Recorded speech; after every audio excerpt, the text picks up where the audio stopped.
The year was 2018, and what started as an ordinary romance between two young adults quickly spiraled into a nightmare that no one could have predicted.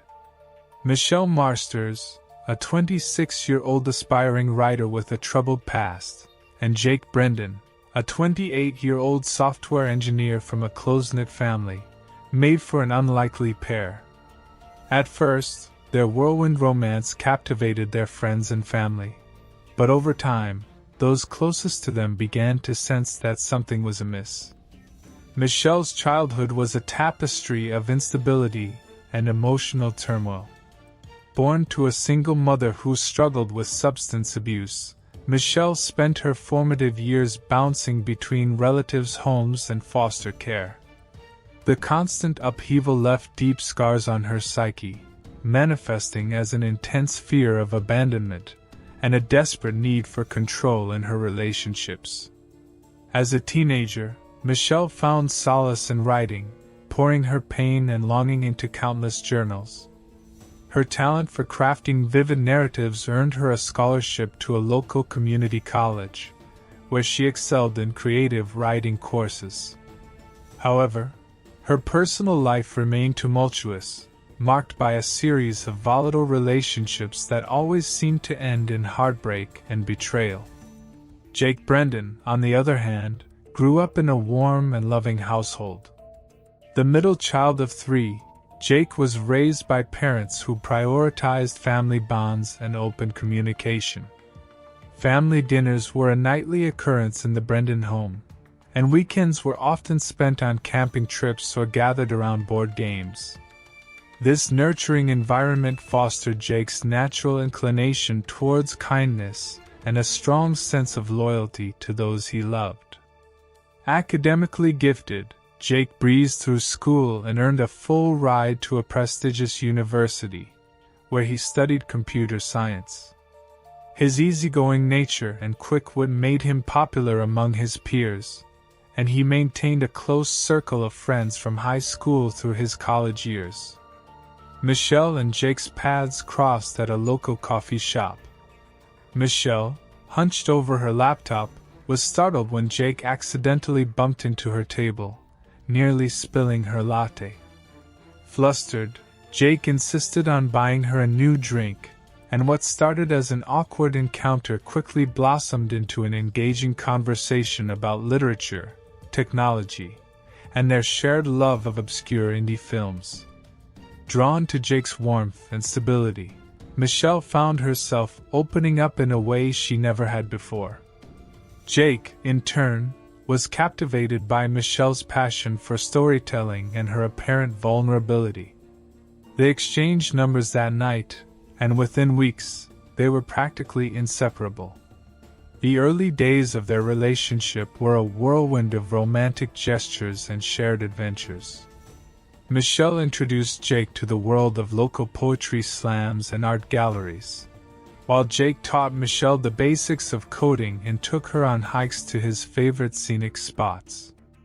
To their friends, they seemed like the perfect couple, with Jake's calm demeanor perfectly complementing Michelle's creative energy. However, as the honeymoon phase began to wane, subtle cracks started to appear in their idyllic romance. Michelle's need for constant reassurance, and her discomfort with Jake's close relationships with his family and friends began to surface. What Jake initially perceived as endearing clinginess slowly morphed into something more sinister.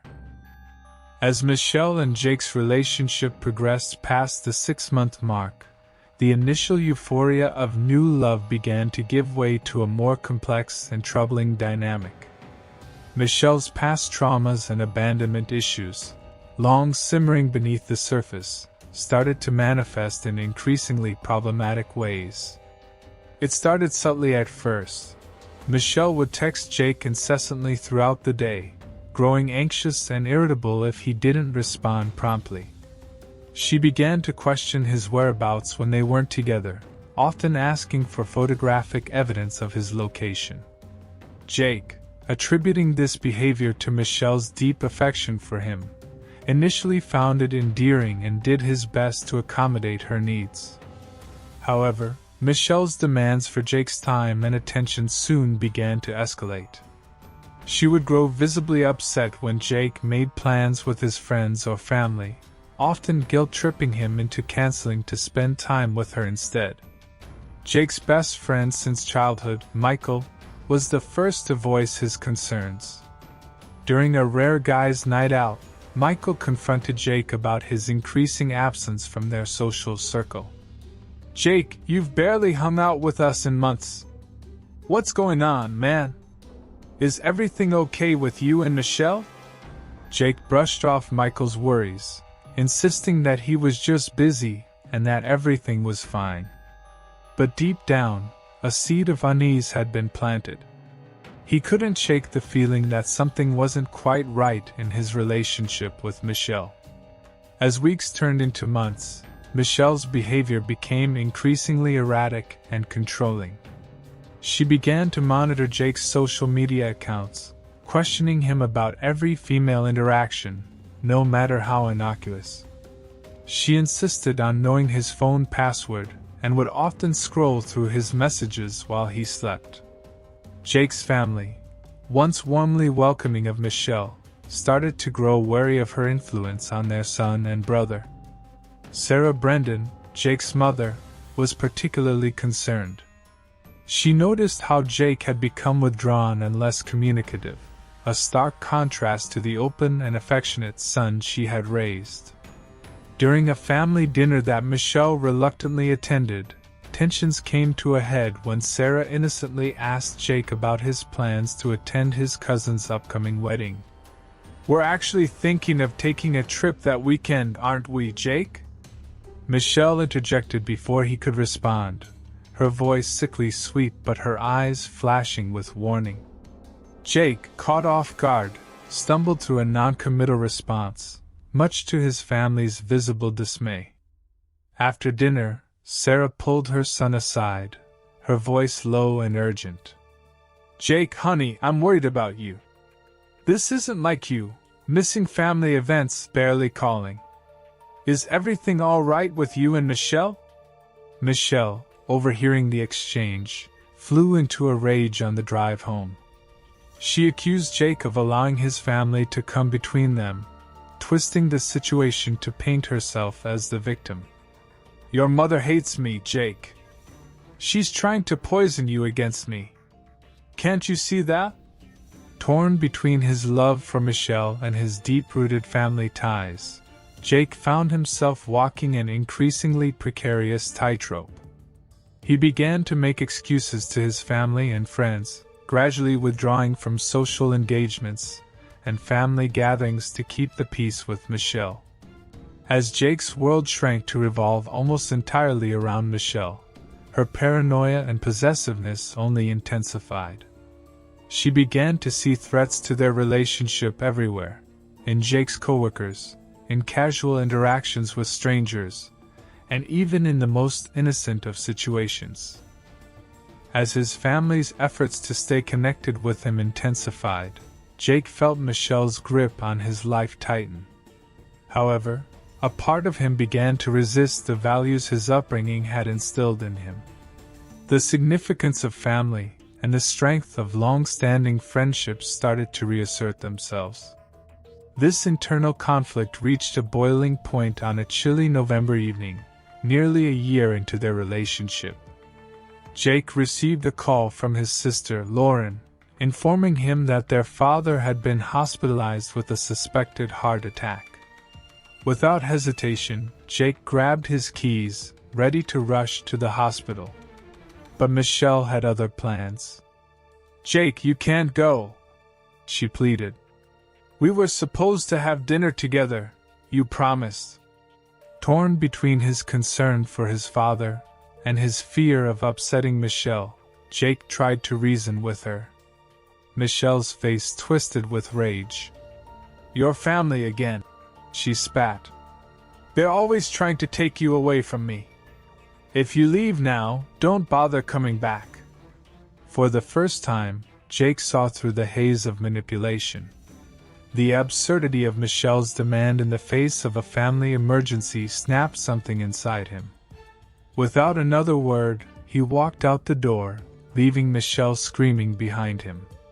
At the hospital, surrounded by the warmth and support of his family, Jake felt as if he was waking from a long, confusing dream.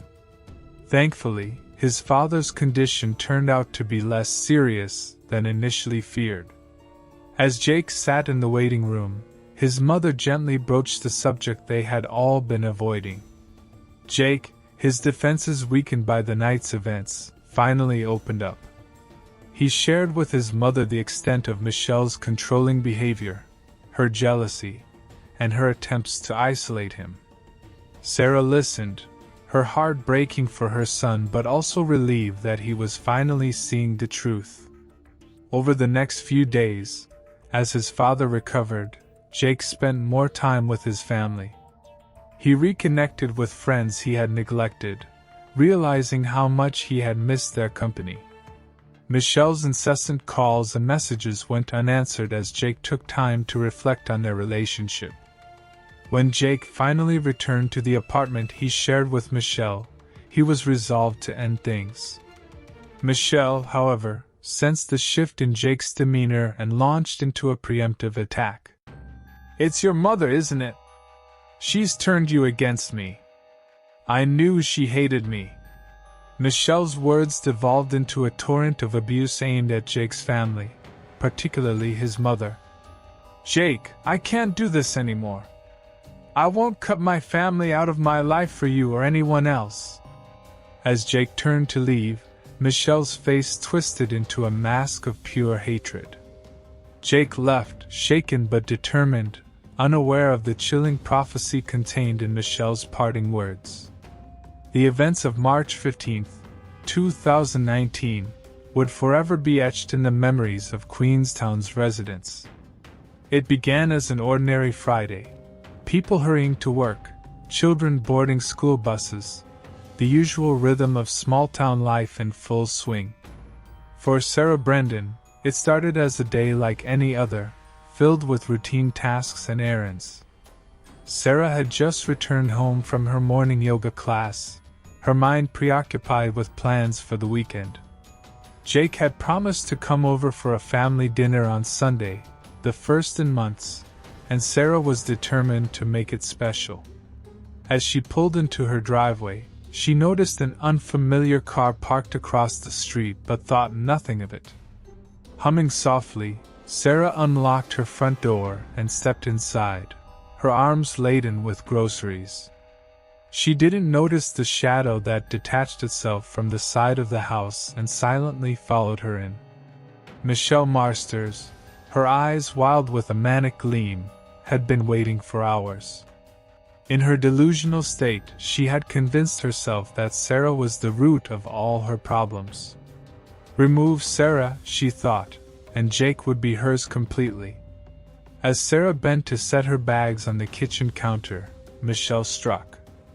With a guttural cry of rage, she brought a heavy cast iron skillet, grabbed from Sarah's own kitchen, crashing down on the woman's head. Sarah crumpled to the floor, dazed and disoriented, blood trickling from a gash on her scalp. Michelle, consumed by her frenzy, didn't stop. She brought the skillet down again and again, Sarah's weak attempts at self-defense growing feebler with each blow. When it was over, Michelle stood panting over Sarah's motionless form, blood spattered on her clothes and face. In Michelle's twisted mind, she had done what was necessary. She had eliminated the threat to her relationship with Jake. Now, she reasoned, he would have no choice but to turn to her for comfort and support. With a clinical detachment that would later disturb even seasoned investigators, Michelle set about staging the scene. She ransacked the house, overturning furniture and emptying drawers, creating the illusion of a robbery gone wrong. She pocketed Sarah's jewelry and cash, planning to dispose of them later. In the bathroom, Michelle scrubbed the blood from her skin and changed into clean clothes she had brought with her.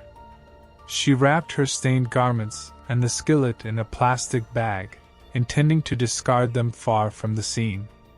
As a final touch, Michelle used Sarah's own phone to send a text to Jake. "Looking forward to Sunday dinner, sweetheart. Love you." It was a chilling detail that would later send shivers down the spines of those involved in the case. Confident that she had covered her tracks, Michelle left the Brendan home as quietly as she had entered. To any passers-by, she would have looked like any other young woman going about her day, not someone who had just committed a brutal murder. Michelle drove to a remote area outside of town, where she burned her bloodied clothes and tossed the skillet into a deep pond. Returning to her apartment, Michelle began to craft her alibi. She called a friend, chatting normally about weekend plans. She posted on social media, careful to establish a timeline that placed her far from the Brendan home at the time of the murder. Then, she waited. Hours passed, and as the sun began to set, Michelle's phone rang.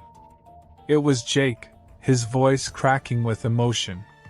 "Michelle," he sobbed, "something terrible has happened. It's my mom, she's dead." Michelle's performance was Oscar-worthy. She gasped in shock, her voice filled with false concern and sympathy. "Oh my God, Jake, what happened? Are you okay?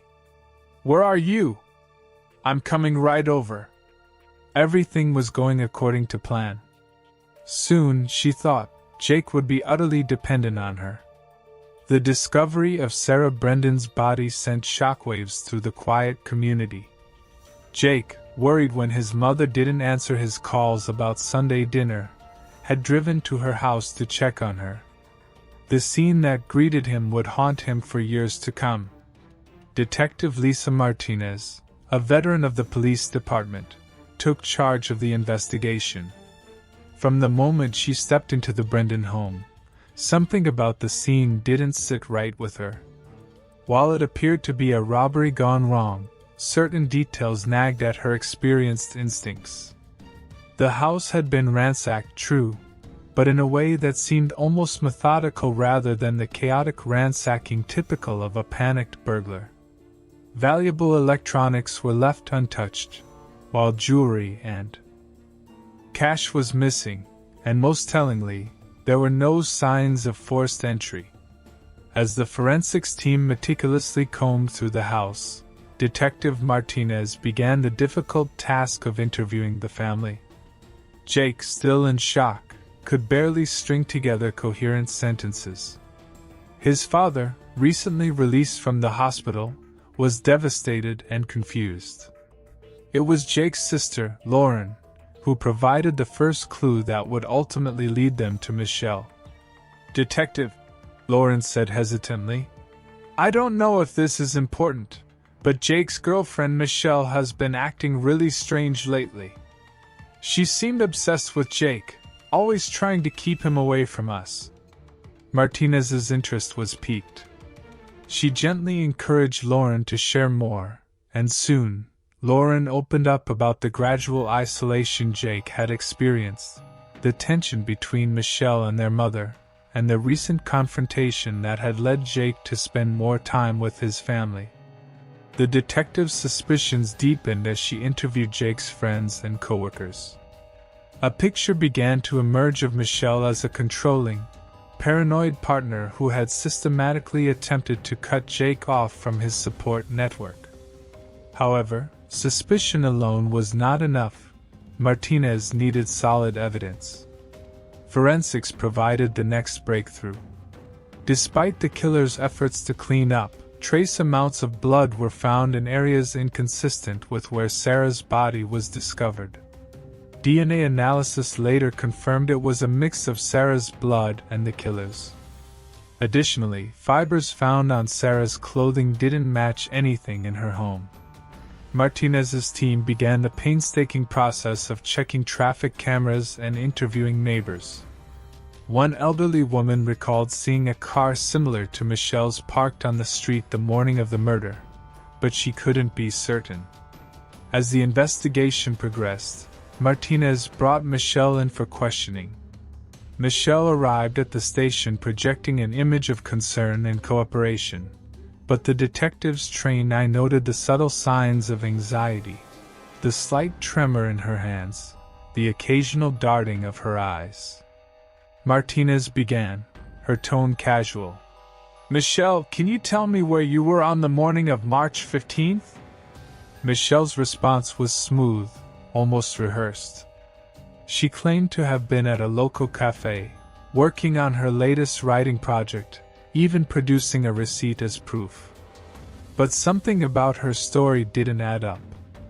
Martinez decided to take a risk. "Michelle," she said, leaning forward, "we have a witness who saw your car near the Brendan home on the morning of the murder. Care to revise your statement?" Michelle's composure cracked for just a moment, a flash of panic in her eyes, a slight hitch in her breathing, but she quickly recovered, vehemently denying the accusation. Still, Martinez had seen enough. The investigation was far from over, but she felt they were on the right track. Little did she know that the case was about to break wide open, thanks to an unexpected source, Jake himself.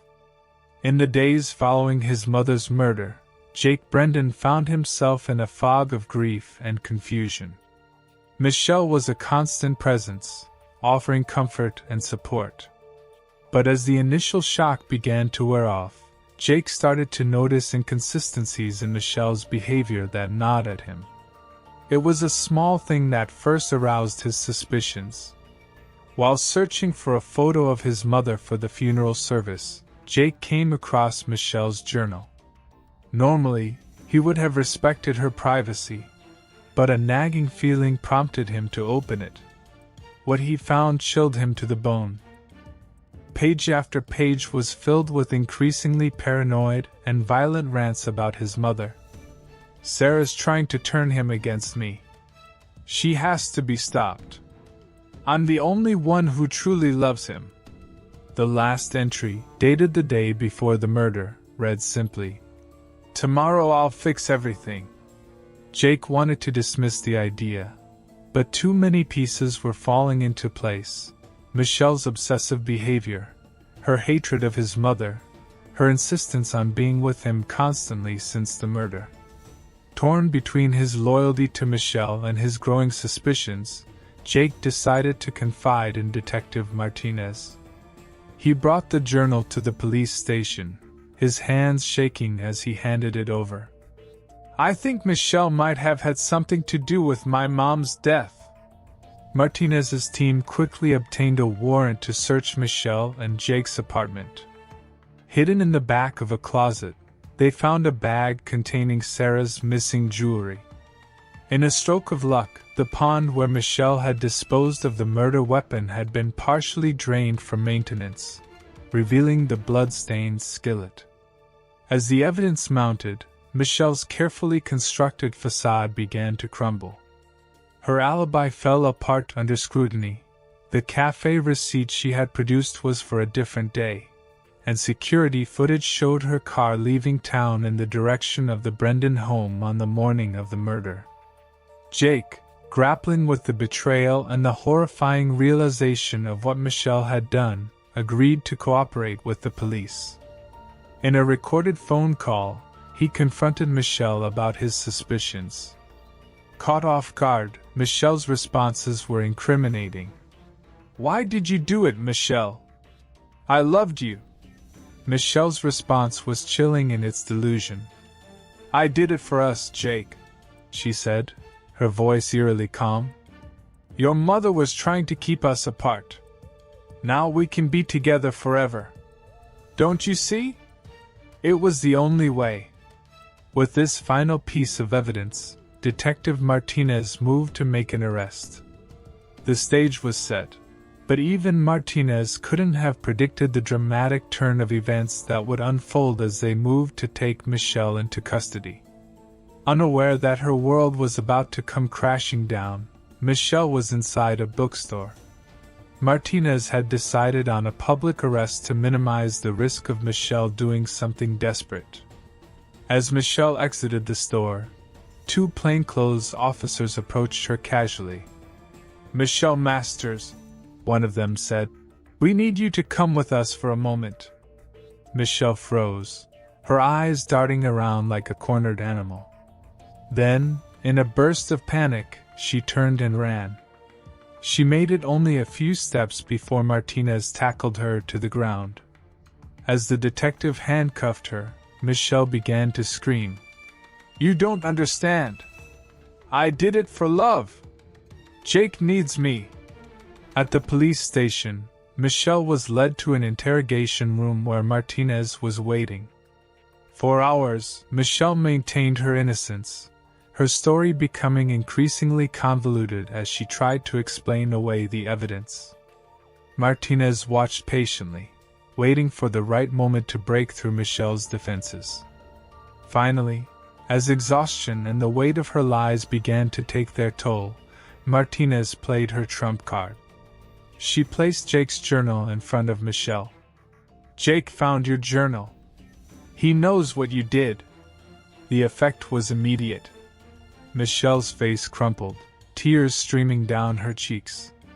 "He wasn't supposed to find out," she whispered.